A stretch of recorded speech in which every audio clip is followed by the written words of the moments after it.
Hello दोस्तों, नमस्कार। आप सभी लोगों का स्वागत है हमारे यूट्यूब चैनल पे। दोस्तों, हम लोगों ने प्रवक्ता स्क्रीनिंग से संबंधित एक विशेष सीरीज चलाई हुई है। आज उसके क्रम में हमारा जो नेक्स्ट टॉपिक है वो है रूसा यानी राष्ट्रीय उच्चतर शिक्षा अभियान, जो कि एग्ज़ाम के दृष्टि से बहुत ही महत्वपूर्ण टॉपिक है। तो चलिए वीडियो को स्टार्ट करते हैं। तो दोस्तों, आज का हमारा टॉपिक है RUSA यानी कि राष्ट्रीय उच्चतर शिक्षा अभियान। दोस्तों, इससे पहले हम लोगों ने डिस्कस किया था सर्व शिक्षा अभियान के बारे में, SSA, जो कि 2001 में आया था। ओके। और इसके अलावा एक है रमसा, RMSA यानी राष्ट्रीय माध्यमिक शिक्षा अभियान, जो कि 2009 में है। ओके। तो इन दोनों के सफल क्रियान्वयन के बाद उच्च शिक्षा में भी इसी तरह के अभियान की आवश्यकता थी। ठीक है ना। आप सबसे पहले ध्यान दीजिएगा कि जो रूसा है, RUSA है, वो उच्चतर शिक्षा अभियान है। ठीक है ना। जैसे कि आपका SSA था वो प्राथमिक शिक्षा से रिलेटेड था, RMSA माध्यमिक शिक्षा से रिलेटेड है, तो RUSA है वो है उच्चतर शिक्षा अभियान यानी उच्च शिक्षा से रिलेटेड है। तो पहले इसके हम थोड़ा सा फिगर एंड फैक्ट्स के बारे में पढ़ लेते हैं, उसके बाद हम इसकी कुछ हिस्टोरिकल चीज़ों के बारे में पढ़ेंगे। तो देखिए, सबसे पहले ये आपकी एक है सेंट्रल स्पॉन्सर्ड स्कीम यानी केंद्र प्रायोजित योजना है। देखिए, दो टाइप की स्कीम्स होती है, एक होती है सेंट्रल स्पॉन्सर्ड और एक होती है सेंट्रल सेक्टर्ड स्कीम। ठीक है ना। सेंट्रल सेक्टर स्कीम को हम केंद्रीय क्षेत्रक योजनाएं बोलते हैं। देखिए, अंतर इसमें क्या है, सेंट्रल स्पॉन्सर्ड स्कीम में आपका केंद्र और राज्य दोनों मिलकर पैसा देते हैं। ठीक है, दोनों मिलकर पैसा देते हैं। इसका जो रेशियो होता है वो होता है 60:40। ओके। और जैसे ये होता है आपका सभी राज्यों के लिए, और बाकी जो मेन राज्य यानी पूर्वोत्तर राज्य हैं उनके लिए हो जाता है 90:10। ओके। यानी 90% पैसा केंद्र देता है और 10% पैसा आपका राज्य सरकार देती है। ठीक है ना। सेंट्रल सेक्टर्ड स्कीम का मतलब ये है कि आपका टोटल जो पैसा देगा वो आपका क्या देगा, केंद्र सरकार देगी। ठीक है ना। केंद्र सरकार पूरा पैसा वहन करेगी। तो सेंट्रल सेक्टर्ड स्कीम नहीं है, ये आपकी कैसी है, केंद्र प्रायोजित योजना यानी सेंट्रल स्पॉन्सर्ड स्कीम है। यानी इसमें जो धन है, धन का आवंटन है, वो केंद्र और राज्य सरकार दोनों की जिम्मेदारी है 60:40 और 90:10 में। ठीक है ना। इसके अलावा एक और योजना होती है जो कि आपकी क्या होती है, राज्य सरकार से रिलेटेड होती है, उसको हम क्या बोलेंगे, स्टेट सेक्टर्स स्कीम्स बोलेंगे। ठीक है ना। तो अभी आप फिलहाल इन दो के बारे में समझ लीजिए कि central sponsored and central sector. ठीक। तो देखिए, हुआ क्या था कि 12वीं पंचवर्षीय योजना में बताया गया कि भाई एक RUSA यानी उच्च शिक्षा को बढ़ावा देने के लिए एक राष्ट्रीय उच्चतर शिक्षा अभियान चलाए जाने की जरूरत है। तो ये अक्टूबर 2013 में आरंभ हुआ था। बड़ा इंपॉर्टेंट डेट है, आप क्या ध्यान रखेंगे, अक्टूबर 2013। उस समय के तत्कालीन प्रधानमंत्री कौन थे, डॉक्टर मनमोहन सिंह थे। ठीक है ना। तो अब इसका उद्देश्य देख लेते हैं। ये उद्देश्य इसका क्या है, बहुत सिंपल सा है कि राज्यों में उच्चतर शिक्षा को बढ़ावा देने के लिए विभिन्न प्रयास अभियान के तहत राज्यों के यूनिवर्सिटी एवं कॉलेजों में समानता, सुगमता का मतलब है सभी को पहुंच, तथा उत्कृष्टता बढ़ाने के लिए आर्थिक सहायता प्रदान करना या प्रदान की जाती है। ठीक। तो इसका उद्देश्य बहुत सिंपल सा है, यानी नामांकन को बढ़ाना है, समानता बढ़ानी है और उत्कृष्टता बढ़ानी है। तो इसके लिए क्या करते हैं, आर्थिक सहायता प्रदान करते हैं। किसमें, राज्य के यूनिवर्सिटी और कॉलेज में। ध्यान रहे कि ये जो वित्त यानी आर्थिक सहायता प्रदान करते हैं वो राज्य के कॉलेज और यूनिवर्सिटी के लिए है। ओके। यहाँ पर यही चीज है, यही चीज इंपॉर्टेंट है आपको ध्यान रखने वाली, कि जो रूसा है RUSA के तहत पे राज्यों के यूनिवर्सिटी और कॉलेजेस को अनुदान या हम आर्थिक सहायता प्रदान की जाती है। ओके। 2016-17 से हर साल इसमें 1500 करोड़ रुपए के अराउंड का खर्चा आता है। ओके। हर साल 1500 करोड़ रुपए इसमें खर्च किए जाते हैं। इसके अलावा एक और इंपॉर्टेंट इंस्टीट्यूट जिसके बारे में आपको ध्यान देने की जरूरत है, इसको बोलते हैं TISS यानी Tata institute of social science. Tata institute of social science ये एक ऐसी एजेंसी है जिसको इस अभियान के क्रियान्वयन के लिए जिम्मेदारी दी गई थी नवंबर 2013 से। यानी कि यही वो एजेंसी है जो इस अभियान यानी रूसा के तहत में व्यय के जितना भी व्यय होता है इसके संबंध में केंद्र सरकार को, राज्य सरकार को जानकारी देती है। ओके। जितना भी व्यय हुआ, जितना भी इसमें खर्चा हुआ, इसके व्यय के संबंध में ये क्या करती है, केंद्र सरकार राज्य सरकार को जानकारी देती है और प्रतिपूर्ति के संबंधी दावे करती है, यानी इतना खर्चा आया, यानी इतना रिम्बर्समेंट इतना होना चाहिए। तो समझ में आया ना कि TISS क्या है। TISS क्या है, Tata institute of social science, जो कि RUSA के क्रियान्वयन के लिए जिम्मेदार एजेंसी के रूप में गठित किया गया है। ओके, तो इसको कब से मिला चार्ज, नवंबर 2013 से। अब बात करते हैं दोस्तों RUSA क्यों, यानी रूसा की जरूरत क्यों पड़ी। देखिए दोस्तों, UGC तो पहले से ही अवस्थित था, फिर भी RUSA की जरूरत क्यों पड़ गई। UGC के बारे में जैसे कि आपको पता है, इसको बोला जाता है यूनिवर्सिटी ग्रांट कमीशन, यानी विश्वविद्यालय अनुदान आयोग। अब एक्चुअली होता क्या था कि जो UGC है वो केवल केंद्रीय यूनिवर्सिटी को अनुदान करता था, वो केवल उन्हीं यूनिवर्सिटी को अनुदान करता था जो कि 12B एवं 12F एक्ट के अंतर्गत रजिस्टर्ड थे। ओके, इसका एक UGC का एक एक्ट है, वो है 12B एंड 12F। तो 12B एंड 12F के एक्ट के अंतर्गत जितनी यूनिवर्सिटी, यानी स्पेशली केंद्रीय यूनिवर्सिटी जो रजिस्टर्ड थी, उन्हीं को अनुदान दिया जाता था UGC के द्वारा।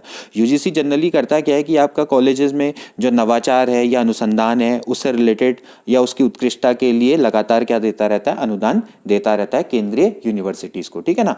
लेकिन जब 31 मार्च 2012 के स्टैट्स देखे गए तो उसमें पाया गया कि भाई भारत में 574 यूनिवर्सिटीज़ हैं और 35,539 महाविद्यालय हैं, ओके, उच्च शिक्षा से संबंधित, जिसमें कि 214 यूनिवर्सिटी UGC के इस एक्ट के अंदर नहीं आ पा रही थी। ओके, 214 को अनुदान नहीं मिल रहा था, वो आपकी कौन सी थी, जनरली राज्य सरकार की यूनिवर्सिटीज। ओके, इसी तरह से अगर आप देखें भाई 35,539 महाविद्यालय में से केवल 6,787 महाविद्यालय इसके अंदर रजिस्टर्ड थे जिनको अनुदान मिल रहा था। तो जनरली अगर आप देखा जाए तो भाई जो राज्य के संस्थान हैं, यानी राज्य के महाविद्यालय हैं, यूनिवर्सिटी हैं, तो वो तो भारी वित्तीय कमी से जूझ रही थी। वो तो बस अपने मैनेजमेंट यानी प्रबंधन तक ही सीमित थी और उनको कोई वित्तीय संसाधन या वित्तीय मदद नहीं मिल पा रही थी जिससे कि वो अपनी फैसिलिटीज को इन्हेंस कर सकें और एजुकेशन में रिफॉर्म ला सकें। ओके, तो यहाँ पर और इसके अलावा देखिए क्या क्या कमियां थी। देखिए 11वीं पंचवर्षीय योजना से उच्च शिक्षा में 9 गुना वृद्धि होने के बावजूद, यानी 9 गुना हमारा जो 11वीं पंचवर्षीय योजना है, तो उच्च शिक्षा में खर्चा 9 गुना वृद्धि कर दिया गया था, लेकिन फिर भी राज्य स्तरीय संस्थानों में अधिक सुधार नहीं आया था। वो ज्यादातर खर्चा कहाँ जा रहा था, केंद्र में जा रहा था, ठीक है ना। और हमारे जो अधिकांश फंड हैं वो IIT हो गए, IIM हो गए और ऐसे केंद्रीय विश्वविद्यालयों को प्रारंभ करने हेतु खर्च किया जाता है। यानी राज्य यूनिवर्सिटी और राज्य के जो संस्थान थे यानी महाविद्यालय, इनकी जो हालत थी वो बेकारी थी, ठीक है ना। और इसके अलावा भी जो 150 केंद्रीय वित्त पोषित संस्थान थे जहां आपके 6% स्टूडेंट से भी कम अध्ययनरत हैं, उनको ज़्यादा अधिक फंड मिलता था, ठीक है ना। यानी हमारे देश के अगर कॉलेज में पढ़ने वाले स्टूडेंट की संख्या निकाली जाए और उसका 6% निकाला जाए तो वो इन 150 केंद्रीय वित्त पोषित संस्थानों में पढ़ते हैं, तो उनको ज़्यादा फंड मिलता था, ठीक है ना। इसके अलावा भाई राज्य सरकार उच्च शिक्षा को क्या करती थी, कम प्राथमिकता देती थी, यानी उच्च शिक्षा उसके लिए ज़्यादा प्राथमिकता का विषय नहीं था। उसके लिए प्राथमिकता किसको थी, प्राथमिक शिक्षा को और माध्यमिक शिक्षा को ज़्यादा प्राथमिकता दी जाती थी। तो इस कारण से भी RUSA का गठन होने का हम कह सकते हैं कि इस कारण से भी RUSA का गठन हुआ, ठीक। तो इसके बाद जो राष्ट्रीय विकास परिषद है उसने अनुमोदन दिया 12वीं पंचवर्षीय योजना में।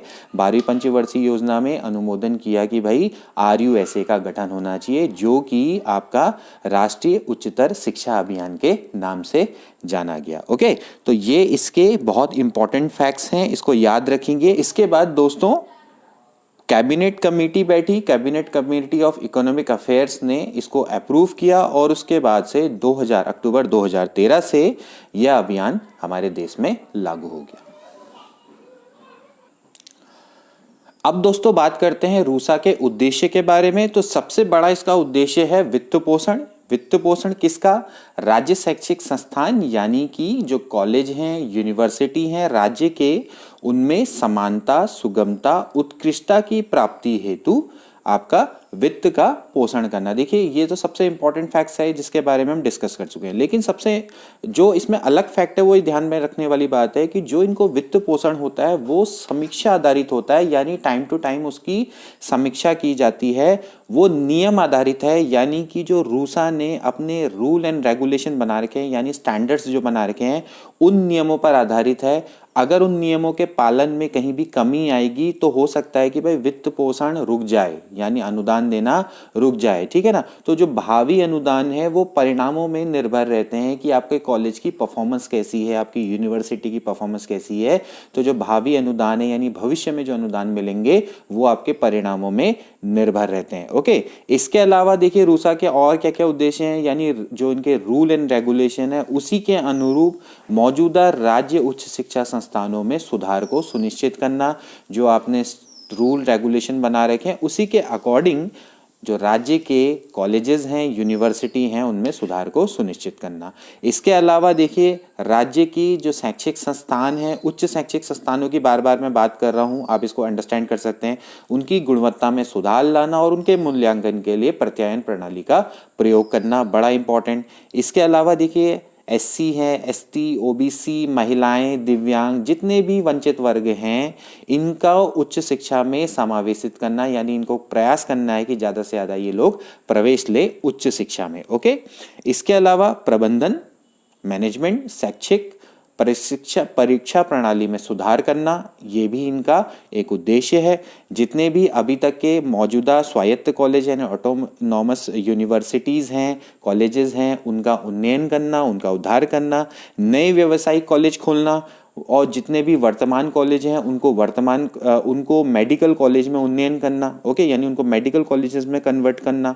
तो ये भी इनके उद्देश्यों में आता है, ठीक। इसके अलावा देखिए जैसे शोध है, नवाचार है, गुणवत्ता, इसमें सुधार लाना और उच्च शिक्षा का व्यवसायीकरण करना, ये सब रूसा के उद्देश्यों में आता है। बहुत सिंपल से उद्देश्य हैं, आप इसको एक बार में पढ़ के ईजिली याद कर सकते हैं। इसके अलावा देखिए दोस्तों, इसके देख लेते हैं हम कुछ लक्ष्य और क्या प्रभाव पड़े हैं।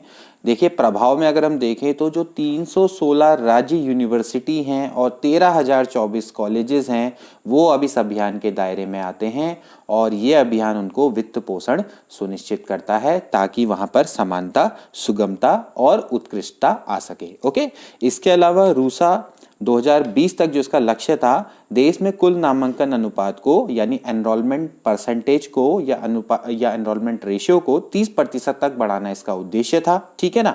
और इसके अलावा राज्य सरकारों से इस अभियान में ये भी था कि भाई राज्य सरकारें उच्च शिक्षा में अपने खर्चे में बढ़ोतरी करें, इसके लिए भी उनको प्रोत्साहित करना था, ये भी इसके एक उद्देश्यों में आता है, ठीक।